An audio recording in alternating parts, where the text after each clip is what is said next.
It's now my honor to welcome our keynote speaker to start the day. Lauren Nunnally is Senior Vice President and Chief Administrative Officer with Swinnerton Builders. Lauren has over 16 years of construction experience and started with Swinnerton in 2005 as a project engineer. She holds bachelor's and master's degrees in civil engineering from the University of Virginia and received her MBA from the Wharton School of Business. When Lauren was promoted to Senior Vice President in 2021, she became the youngest board member, male or female, to be elected to the Swinnerton Board of Directors since it was founded in 1888.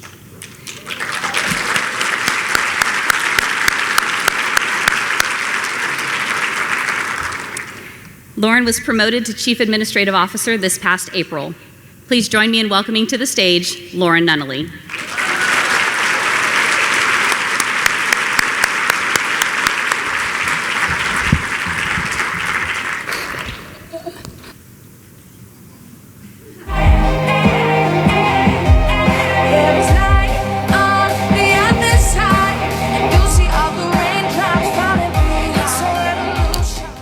Right, got my clock here because I am not going to go over today.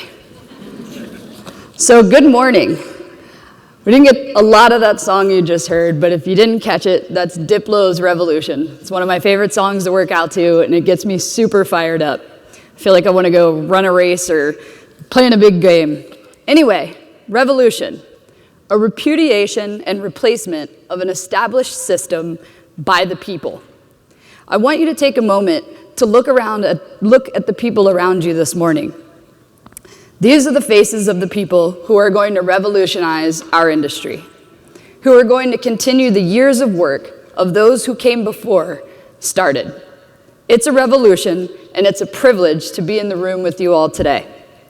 So I'd like to first start with a moment of gratitude, and we're going to first go simple. We all woke up today. It's definitely something to be grateful for. Second, I'd like to express my gratitude to all the women, to all the women who came before, who endured years of ridicule, harassment, and neglect because they had children to feed, bills to pay, and dreams to pursue. Louise Bethune became the first American woman acknowledged as a professional architect in 1881. Emily Roebling became the first woman field engineer after her husband fell ill and saw out the completion of the Brooklyn Bridge.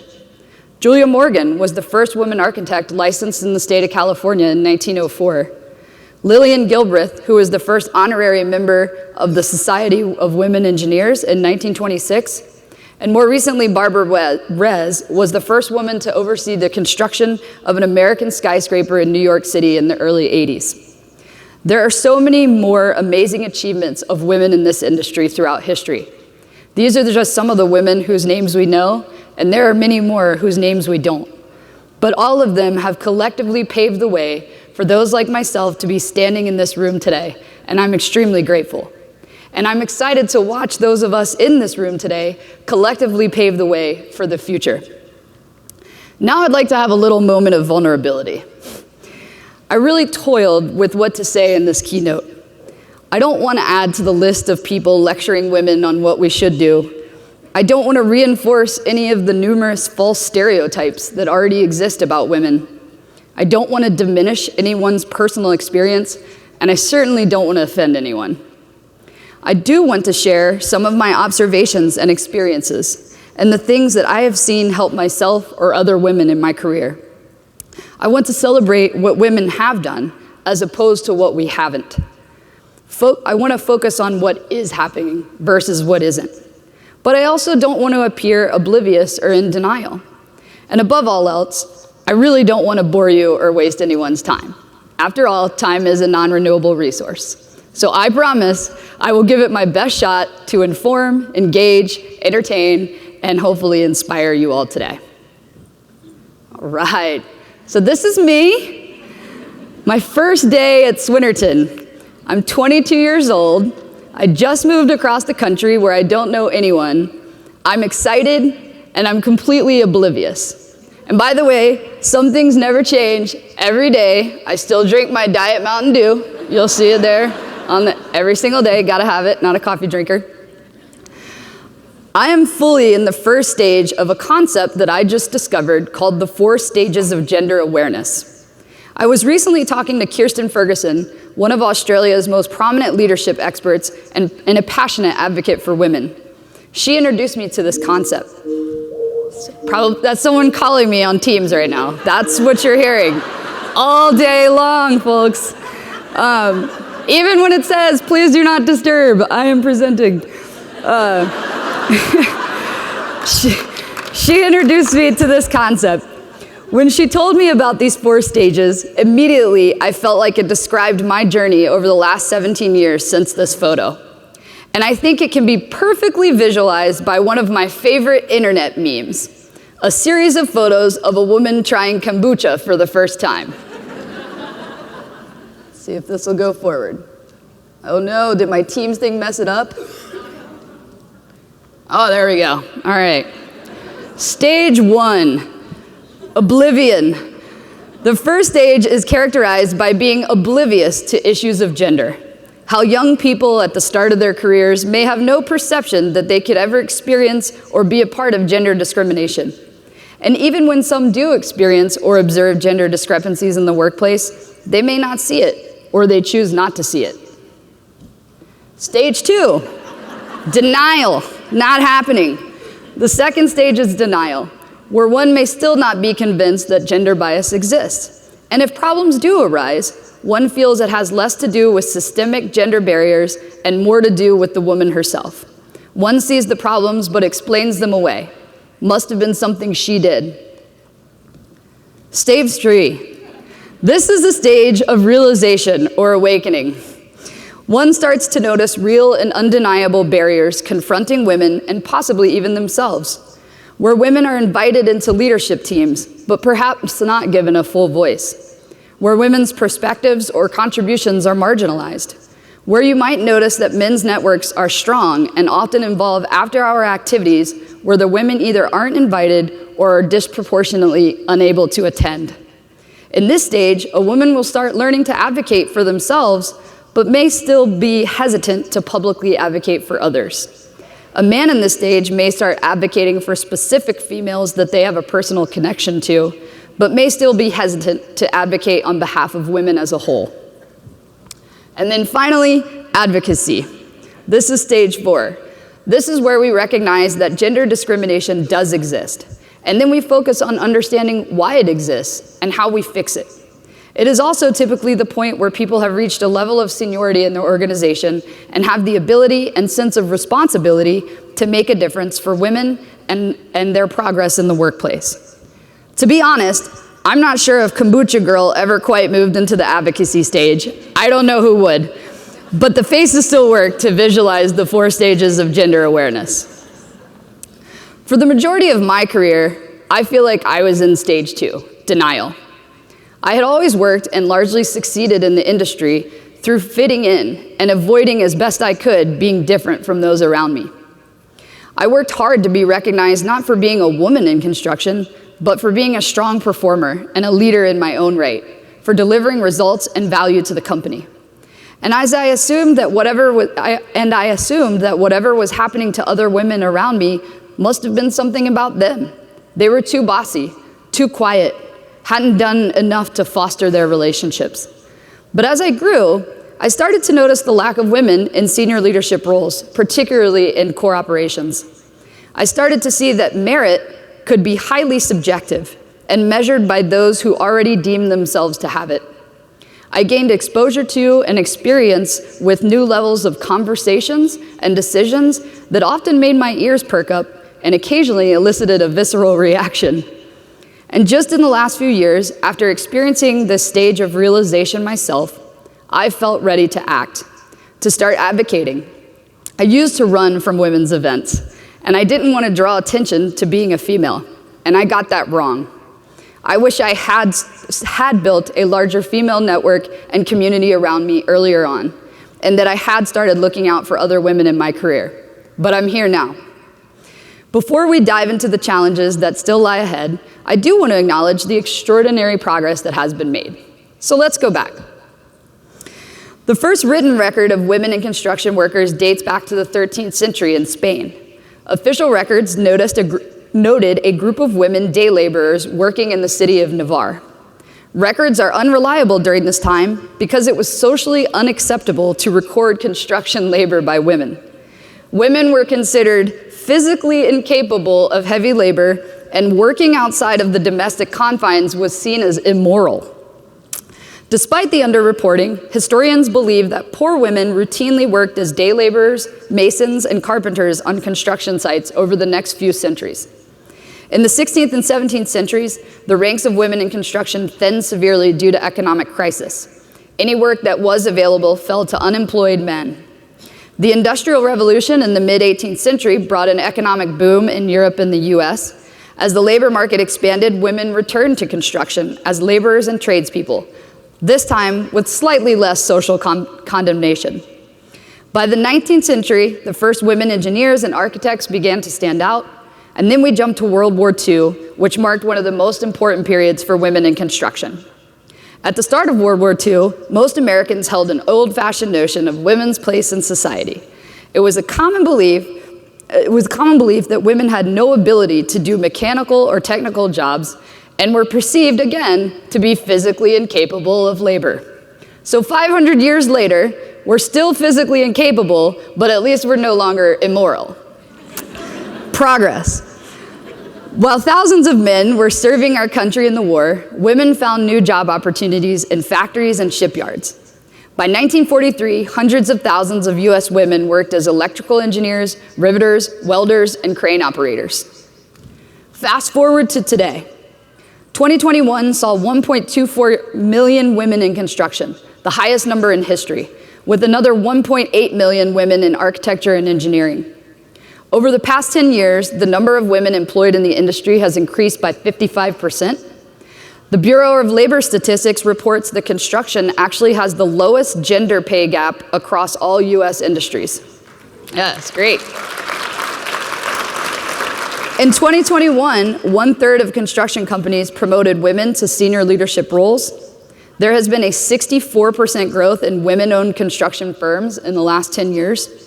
The most gender-diverse companies are 25% more likely to achieve above-average profitability than companies with less diversity.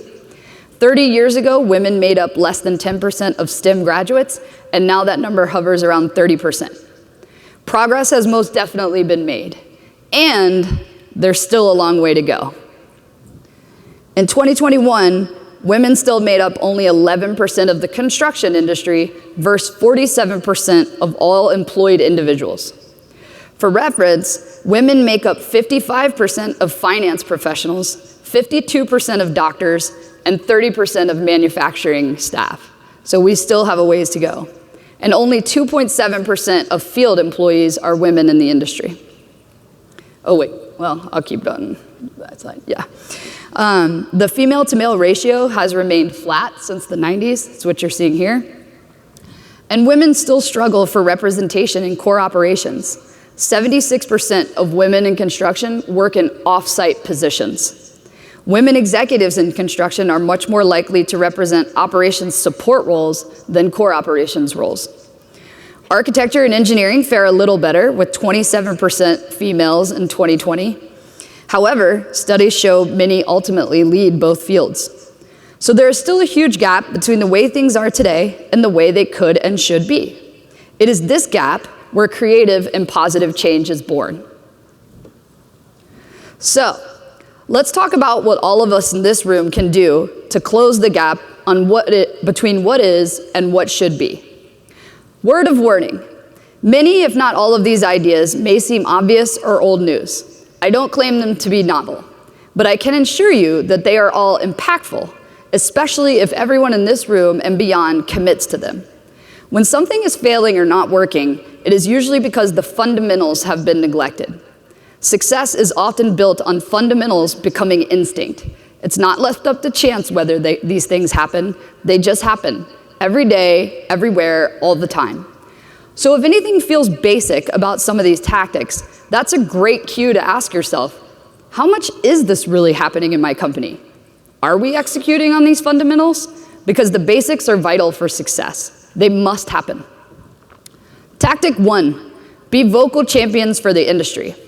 So I want to do a quick experiment because I have a hypothesis and hopefully it doesn't get proved wrong in this very moment live. And it's kind of a tricky question, but I'll go for it. I want you to raise your hand if you did not have an immediate family member in the AEC industry when you were growing up. You did not have an immediate family member. Okay, so it's about half. Oh, that's tough, I should have done stand. But looks about half-half. So I feel like one of the things about our industry that's very interesting is most people associate what they think about our industry with what they see walking down the street. And it's our job, and unless you had a relative, a mom, a dad, a brother, sister, uncle, aunt in the industry, that's all you ever know of construction. So it's our job to educate others about the industry and talk it up. When I was in business school, and a lot of people go, oh, what'd you do before school? And I said, I was in construction. People literally thought I was hanging drywall and swinging a hammer, which, by the way, nothing would have been wrong with that. But the thing that became apparent in that conversation when I told them what I did as a project manager, they were blown away. They were like, whoa, that sounds amazing. It's like running your own little business. Everybody was bought in, but they just don't know. So we have to educate others. Speak at schools and share your experiences as females in the industry. Highlight the value of and opportunity in construction and the successes of the women in this business, especially those in the field. Encourage the teachers and professors to please talk about careers in this industry, particularly women in construction. And dispel the myths. There are so many myths about our business, and I'm just gonna cover 3 quick ones. The first myth is there's no money in it. The average foreman salary in this country is $85,000, and that doesn't even include all the overtime these guys are getting, right? Men and women, look, there I did it. And that's with no debt, right? So there is money to be made in this business, no matter what role that you play. Myth number 2, it's dirty. Not all of it.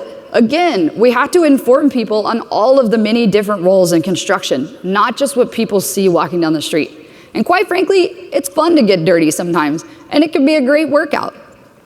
Myth number 3, there's no opportunity in it. I always like to dispel this myth by just simply stating a quick story experience at Swinnerton. One of our recent executive vice presidents who retired last year, he spent, I want to say 40 plus years of his career with Swinnerton. He started as a carpenter in this business at 17 years old, never went to college, and retired as an executive vice president of a $5 billion company. Super impressive, and he was one of the smartest people I have ever had the privilege to work for and with. He was phenomenal, and so there is a lot of opportunity in this business. We have to talk about it. Tactic 2, evaluate our hiring practices. We gotta scrub those job advertisements, those job description language and requirements for things that might cause women to disproportionately self-select out. We need to make sure women are actually involved in the hiring process. They need to be part of your interviewing panels. Develop and use objective criteria to reduce bias. Do we know what we're looking for in each position? What questions we're gonna use to evaluate it, and how we're gonna assess the candidate answers? Hire from different majors. One of the things that frustrates me sometimes in our recruiting is we always go for the CM students and the engineering students. And I mean, no offense to anyone who has a CM or engineering degree, I've got 2 engineering degrees. You don't need it. I remember when you don't, I'm sorry. I mean, so it's, I remember when I went out to the field as the first time, and all my internships, most of them except for laboring away for my father, all of my internships had been engineering. So when I went out to the field for the first time as a project engineer, I remember someone was like, hey, you gotta write an RFI, and I was like, what's an RFI? I don't know what that is. So you can learn this business, and even our CEO will tell you that one of the best project managers he ever met had a psychology degree. So we've gotta go after different degrees. Student athletes is another great place to find great candidates. That's a tactic we've been taking at Swinnerton. Hire from different industries, especially where skills are transferable, and get proactive about field recruiting. We can't wait for people to come to us. We have to evangelize and bring them to us. See tactic 1. Tactic 3, pay attention to your data and use it to identify areas of opportunity. Those that know me know I'm a data nerd, but it's really important. Look at the percent of women applying across your different roles and at different levels. Look at the proportion of women getting an interview or offer. This will help identify potential bias in our hiring practices. Look at the entire pipeline flow. Past counts, hires, terms, promotions to and from roles, transfers, and current counts. Is there a clear fall-off point? 3 years ago, we had a very clear drop-off from PM to senior PM at Swinnerton. And I'm happy to report at three years later that that has moved up one rung, from senior PM to PX. So progress. Still a ways to go, but progress. Are women voluntarily leaving at a higher rate? If so, let's find out what's driving them. Are women being involuntarily terminated or promoted at disproportionate rates? And we regularly need to be evaluating our compensation practices, especially in this hot talent market. Tactic 4, offer a broad range of social events. These events are valuable opportunities for employees to build key relationships with colleagues and leaders. 8 out of 10 women report feeling left out at company social events. We need to ensure that we have a variety of events that appeal to a variety of employees. Notice I'm not assigning any type of event to any type of employee. If we notice the same people are always attending the same events and the same people are always missing, that's probably a good opportunity to start asking some questions. Consider athletic versus non-physical activities, drinking versus non-drinking activities. Mix up the time of day and days a week to accommodate different schedules. Volunteering events are a great way to get everybody involved. Tactic 5, this one's super simple. Partner with professional organizations that support women and get our women involved. Professional Women in Construction, WIC, Tradeswomen, Society for Women Engineers. There's so many out there. Get your women involved. These all represent great development and networking opportunities. Tactic 6. Oh, this is a big one. Advocate for benefits that attract and retain women.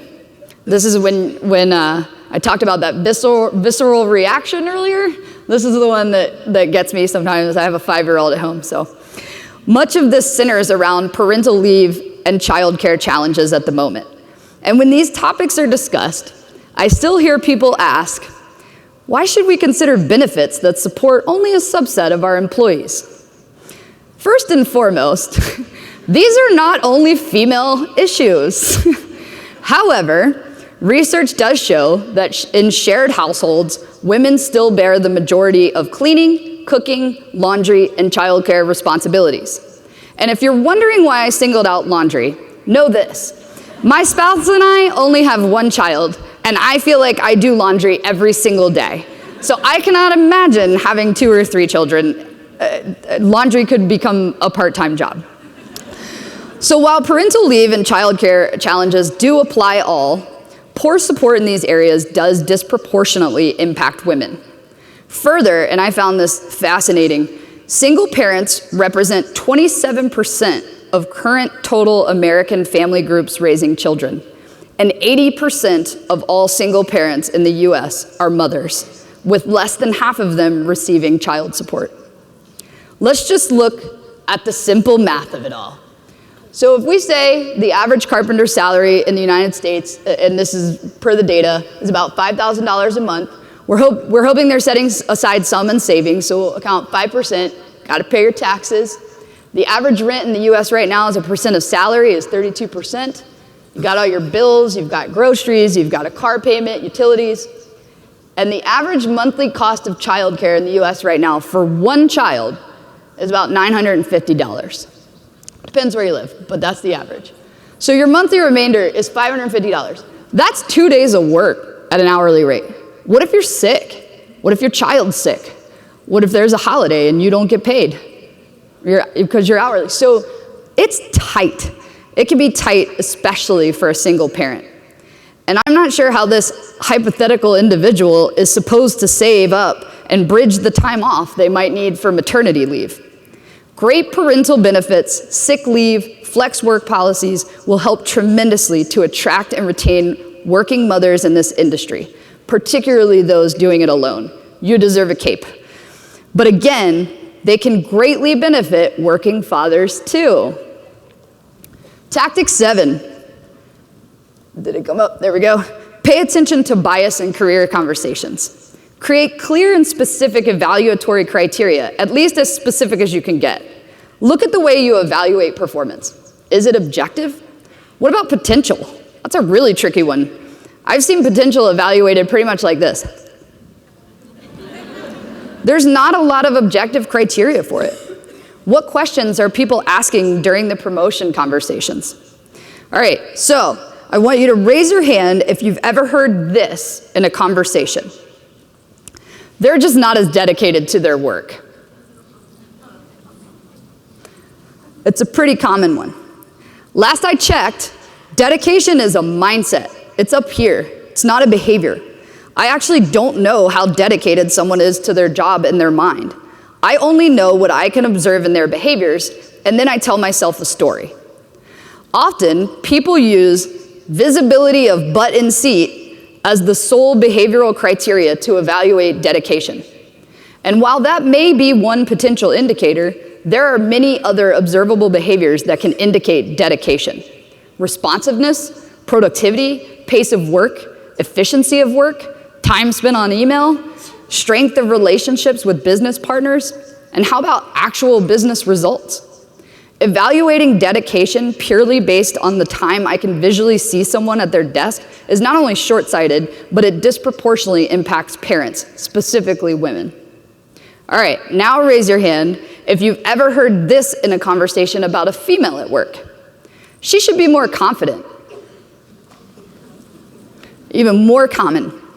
Again, most of the time, this is just speculation, and how that person really feels in their mind is unknown.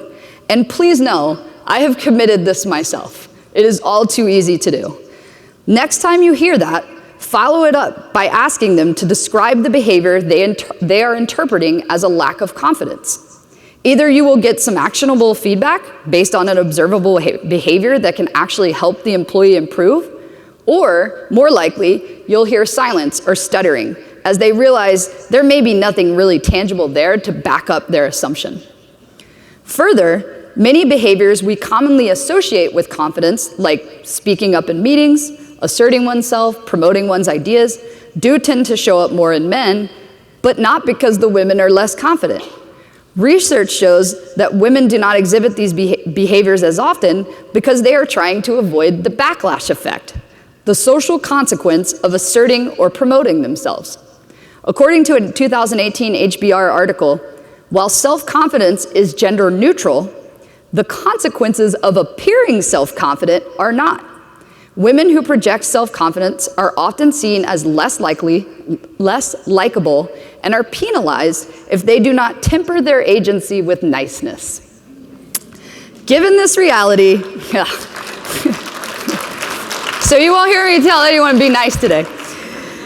Given this reality, simply advising women to demonstrate more confidence may not just be bad advice, as it could well backfire.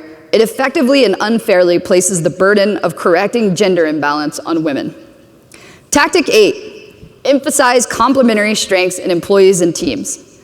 While focusing on individual employee capability and development is important, focusing on building complementary teams that collectively bring forth a variety of essential skills and leadership competencies is equally important for the success of our businesses. Vulnerability and humility should be valued as much as confidence, and not attributed to any particular gender. Agreeableness and collaboration should be valued as much as competitiveness and assertiveness. Restraint should be valued as much as decisiveness. And we can't single out training opportunities on competencies for genders, like a training for confidence in women or a training for vulnerability in men. This implicitly reinforces gender bias around these competencies. Tactic 9, be proactive about getting women into field leadership. 3 years ago, we had one female superintendent at Swinnerton, and we now have 5. It's good, it's more than one, but I'm still on one hand, folks. Perhaps I should have just stuck with, we've increased female superintendents by 400% in the last 3 years. Progress in female field leadership has been way too slow.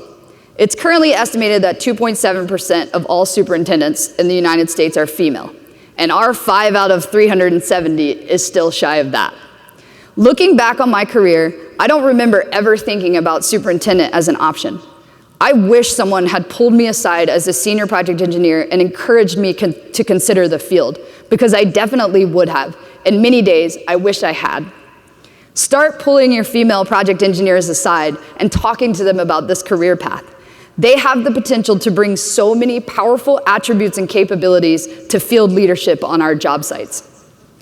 Tactic 10, mentor others, and more importantly, advocate for women. One of the greatest gifts that we can give another human is to help them discover who they are, how much potential they have, and then open doors for them to make it happen. I have had many mentors, and more importantly, many advocates in my career. I can 100% confidently say, see, we can be confident, that I would not be where I am today without these individuals.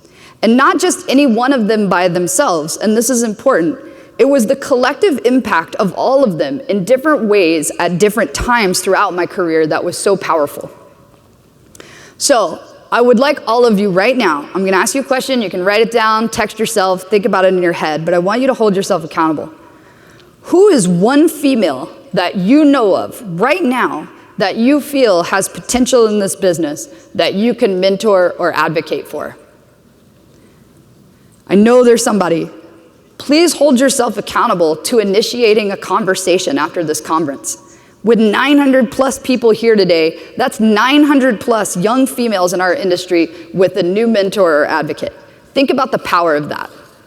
And now my favorite one. Hopefully I might just get kicked off the stage right now because I don't think they saw this beforehand. Zero tolerance for bullshit, y'all. I'm just gonna throw it out there. The leading causes of women leaving our industry are still lack of respect and harassment, particularly in the field. Call it when we see it. No excuses. For the superintendents and the men in this room, this is essential for you. My superintendents would have never tolerated any disrespect or harassment towards me on the job sites. There is absolutely no reason for this nonsense to be happening on our job sites, in our offices, or in any workplace for that matter in 2022. Martin Luther King Jr. once said, "We will remember not the words of our enemies, but the silence of our friends." Sometimes it is the silence of our friends and colleagues, those who we hope and expect to stand with us, that can be the most painful or discouraging. Stand up, speak up, let's have zero tolerance for inappropriate, offensive, or disrespectful bullshit. Thank you. That'll probably be the one that gets quoted on the internet. The adoption of these tactics has to be industry-wide. Trade partners, suppliers, vendors, general contractors, architecture firms, engineering firms, clients, everyone, no matter how big or small. The entire industry has to commit to progress and move forward at a meaningful pace. And everything I mentioned here, with the exception of benefits, is zero cost. No excuses. All right, so hold on one second, don't push play. So if you fell asleep through all that tactical stuff, you're gonna wanna wake up now. If the person next to you is asleep, give them a nudge. This is the inspirational part. So to get us all re-fired up for the back half of the keynote or the back 15 minutes, I want to play a short video, and this is one of my favorites. Go for it. If we show emotion, we're called dramatic. If we want to play against men, we're nice. And if we dream of equal opportunity, delusional. When we stand for something, we're unhinged. When we're too good, there's something wrong with us. And if we get angry, we're hysterical, or rational, or just crazy. I'm telling you guys, at least you're getting a window into my life.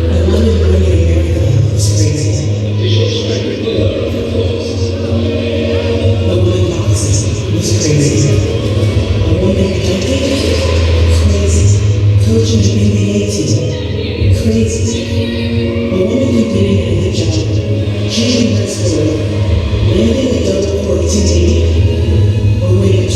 3 grand slams, having a baby, and then coming back for more.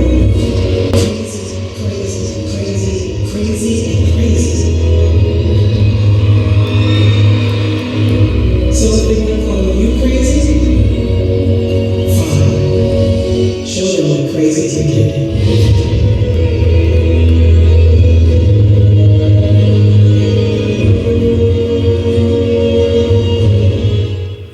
I love that.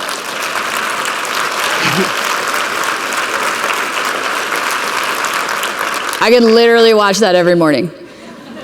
The single most important thing that we can do to change this industry is stay in the game, dream crazy, and succeed despite the bias. It is my sincere hope that we continue to progress this industry, continue to advance diversity, and reduce bias. However, if we wait for that to happen to be successful, I fear we'll be waiting a while.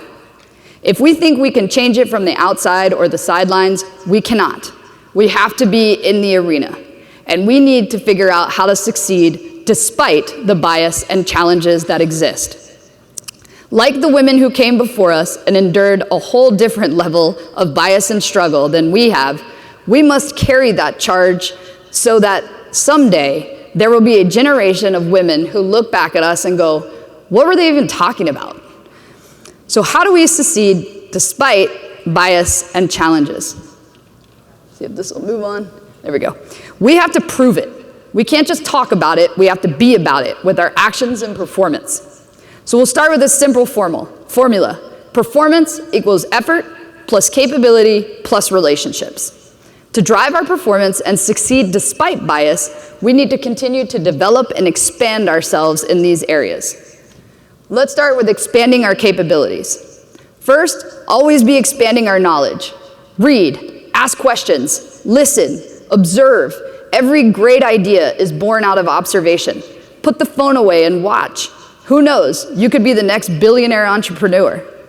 Always be learning, treat every day like it's a school day. Expand our abilities through new experiences and challenge. If we're not getting opportunities to try new things, speak up. Find ways to challenge ourselves by getting involved in something new or proactively taking on additional responsibilities outside of our day-to-day roles. Try a different role. If we don't feel challenged, speak up. There was a time in my career when I felt like I could do my job with a blindfold. I was not being challenged. And I went to our operations manager and had a conversation with him about that. And boy, did he challenge me.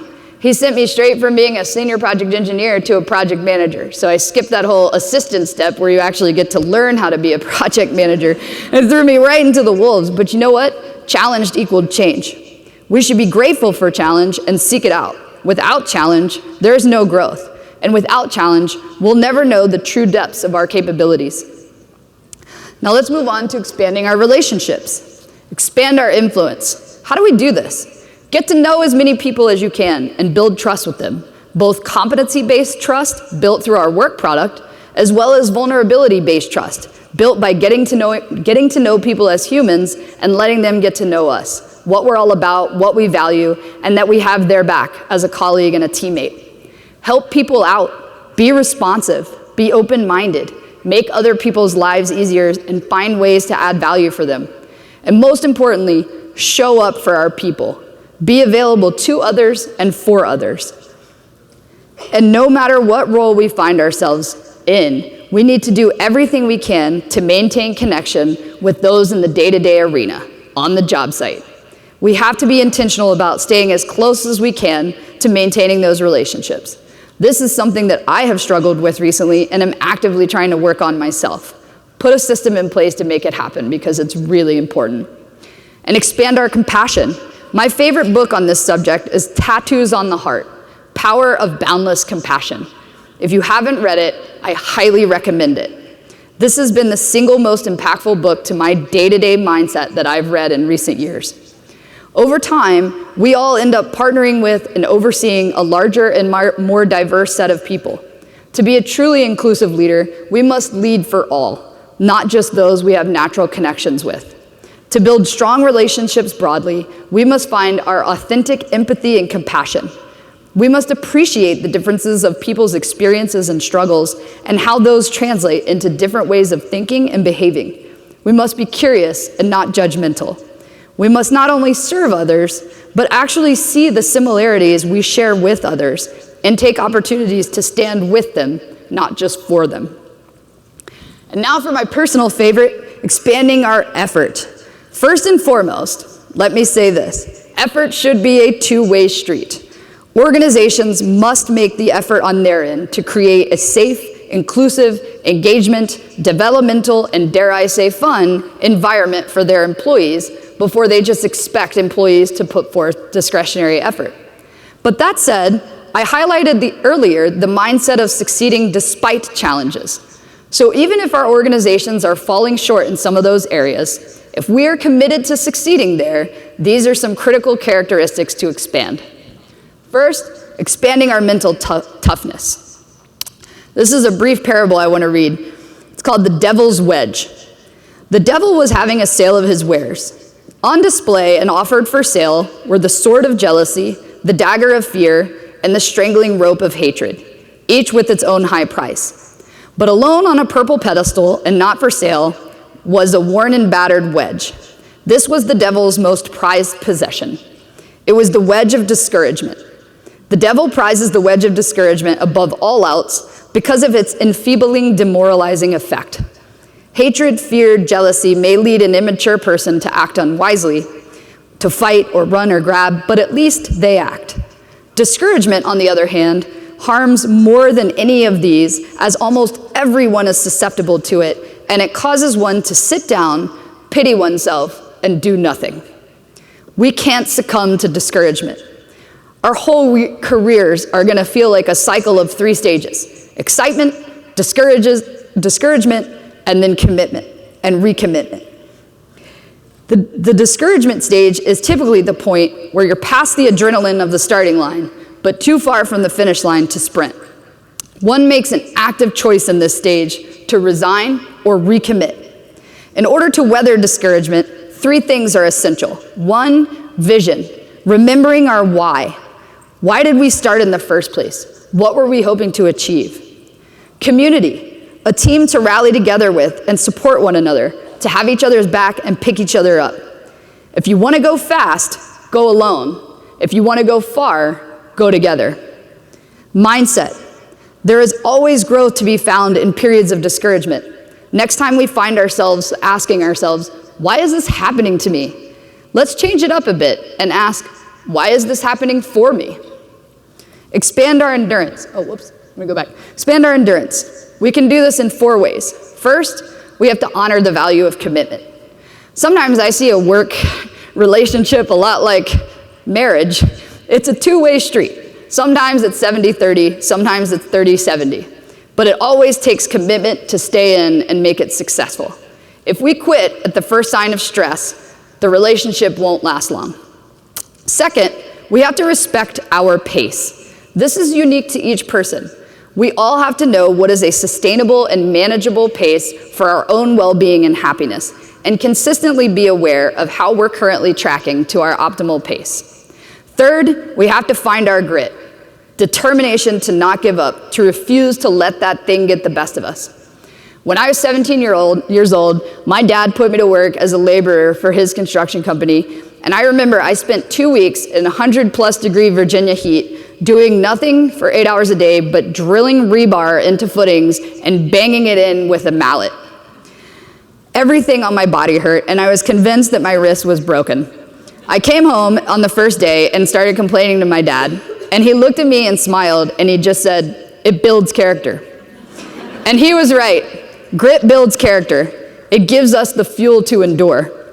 I recently finished my second full Ironman race not three weeks ago, and was reminded once again very acutely the incredible power of grit. I read a great quote on endurance racing that said, "There's as much honor in limping over the finish line as there is in winning the race." We don't have to win the race, but we have to be able to dig down and find the grit to finish. Fourth, ensure our passion. One of my favorite quotes from Viktor Frankl's Man's Search for Meaning is, "A man with a why can endure almost any how." We have to have a drive and love for what we do. While love without perseverance can be brittle and break easily, perseverance without love wilts under the strain of our own effort. It's just not sustainable. And my favorite, we have to expand our hustle. Guys, I have to admit, I am not here for the quiet quitting train. I don't think I've had near the level of reaction to any recent trend that I've had to this one. And again, let me emphasize, I don't think anyone should put up with a toxic organization or manager.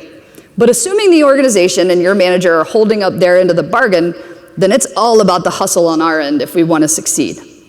One of my favorite Peloton instructors said it best. There is no secret to success. The price of admission is determination, indomitable spirit, and a stubborn will. No platitudes, no shortcuts. Be the hardest worker in the damn room. And expand our gratitude. We have to expect to work for and earn what we want, not be given the things we think we deserve. Some days it's helpful for me to step back and reflect on the potential that there are likely many other people who could do my job, and I feel very lucky to have the one I've got. Work ethic comes from humility, modesty, and ultimately gratitude. No matter what problems or frustrations I'm facing, I guarantee you there is someone in this world, perhaps even in this room, who would gladly trade my problems for theirs. So bringing it back to our original formula, and I'm almost done, I promise, our performance and ability to work successfully with our colleagues and business partners creates value for our organizations. This value is created directly or indirectly, depending on our area of expertise. The more capabilities we acquire, the stronger and wider the relationships we build, and the more sustained effort we put in, the more value we will contribute, and ultimately the more successful we will be. And with this collective success, we won't have to talk about the value women bring to our industry anymore, or make our case for why women in leadership would be beneficial. We will be about it. It will be evident and pervasive, and it will revolutionize the industry. So I'm gonna end with one more video, and this is 1 minute long and one of my favorites. Hopefully they can figure out how to play. Have you ever loved something so much, wanted it so bad, fought for it so hard that it hurts? Can I do this? Is it worth it? Should I bother? Ever loved something so much that you didn't listen, that you didn't care, that nothing mattered? The tough stuff became easy stuff, and the impossible became nothing. Everything you thought you could. You showed you could. And you showed them you could.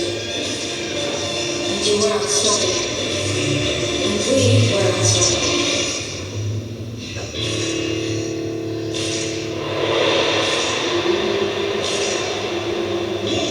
Have you ever lost something so much? Guys, there we go. I love this industry, and I love the mission of my job, and I hope that everyone in this room feels the same. Show you can. Show them you can. Be unstoppable, and collectively, we will be unstoppable. Thank you.